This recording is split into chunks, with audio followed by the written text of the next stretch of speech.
Well, I'm here in Virginia where people have been arriving all day to cast their ballots in these important midterm elections. Now, there were 3 important House seats up for vote this year in Virginia.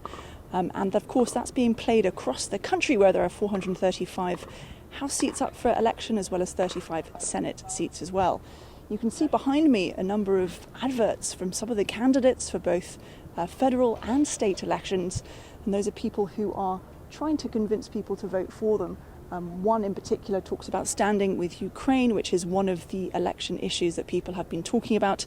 Another big one, particularly for Republicans, is the economy and inflation. People are talking about abortion as well, and also democracy as a whole. Well, I'm going to introduce one of the state officials who's going to join me now. Mr. Lopez, thank you for joining us. Thank you for having me. I appreciate it. Could you tell me, first of all, please, what is your role with regard to the state? Well, my name's Alfonso Lopez. I'm a member of the Virginia House of Delegates. I'm the state representative from around here, and Virginia's General Assembly is the longest-serving legislative democracy legislative body in the New World. So democracy is something that lots of people are talking about with regard to these midterm elections. I've even heard President Biden say this is a referendum on democracy. How do you view it? I would agree wholeheartedly with the president.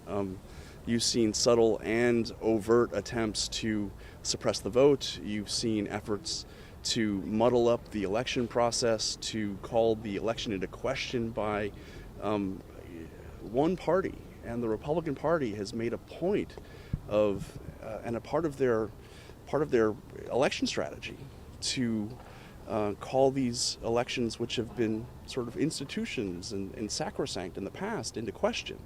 And it's all intended to, I think, make the average citizen not trust our way of electing folks, and not trust the system, not trust our democracy.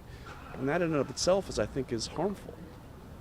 So how about some of the major campaign issues we've heard mainly Republicans talking about, so the economy and inflation? I mean, those are day-to-day concerns for many people, aren't they? Yes, they are. But at the same time, these are not problems that were brought on by Democratic policies. These were problems brought on by a global pandemic, a 100-year global pandemic, and a war in Europe, which have caused these inflationary policies. And President Biden and the work of Democrats in Congress have actually improved things with infrastructure bills, the Inflation Reduction Act.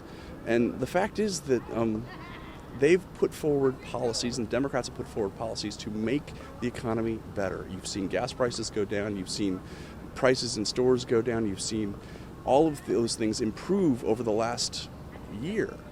At the same time, you've seen congressional Republicans put in I think zero solutions, zero fixes. And so at the end of the day, I think what you have here is a party of no with the Republicans, fighting on one issue, when in fact, and they're willing to sort of go to the mattresses on winning at all costs. And that's, I think, the way they're doing it is problematic. So there you have it, the perspective from Mr. Lopez here in Virginia. And we do need to watch out for the election results in Virginia, potentially some of the earliest we're going to see in these midterm elections as it plays out across the country. Caroline Malone, CGTN, Arlington, Virginia.